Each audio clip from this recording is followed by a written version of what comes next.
শিল্পাঞ্চলের সেরা 5টি খবর নিয়ে আমি প্রিয়াঙ্কা আপনাদের সামনে। অন্ডালের কাজী নজরুল ইসলাম বিমানবন্দরে এসে পৌঁছান রাজ্যপাল সিভি আনন্দ বোস। তারপর অন্ডাল বিমানবন্দর থেকে আসানসোলের কাজী নজরুল ইসলাম বিশ্ববিদ্যালয় সমাবর্তন অনুষ্ঠানে যোগদান দেওয়ার উদ্দেশ্যে রওনা দেন তিনি। আসানসোলের কাজী নজরুল বিশ্ববিদ্যালয় কনভোকেশন অনুষ্ঠানে রাজ্যপাল সিভি আনন্দ বোস উপস্থিত হওয়ার সময় তাকে ঘিরে গো ব্যাক স্লোগান ও কালো পতাকা দেখানো শুরু করে তৃণমূল কংগ্রেসের যুব সংগঠনের কর্মী ও সমর্থকেরা। ঘটনাস্থলে বিশাল পুলিশ বাহিনী মোতায়েন করা হয়।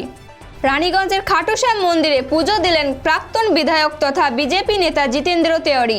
বুধবার সকাল 11টা নাগাদ রানীগঞ্জের খাটুশ্যাম মন্দির প্রাঙ্গে উপস্থিত ছিলেন তার দলীয় কর্মীরা। ঢাক ঢোল বাজিয়ে স্বাগত জানানো হয় জিতেন্দ্র তেওয়ারিকে। এদিন পুজো দেওয়ার সাথে সাথে খাটুশ্যাম মন্দির পরিদর্শনও করে দেখেন তিনি। মন্দির নির্মাণকারী শিল্পীদেরও প্রশংসা করেন। প্রচারে বেরিয়ে দিলীপ ঘোষ রাজ্যের মুখ্যমন্ত্রীকে কুরুচিপূর্ণ ও অসংসদীয় মন্তব্য করেন বলে অভিযোগ। এই পরিপ্রেক্ষিতে দিলীপ ঘোষের বিরুদ্ধে দুর্গাপুর সিটি সেন্টার ফাঁড়িতে লিখিত অভিযোগ দায়ের করেন তারা।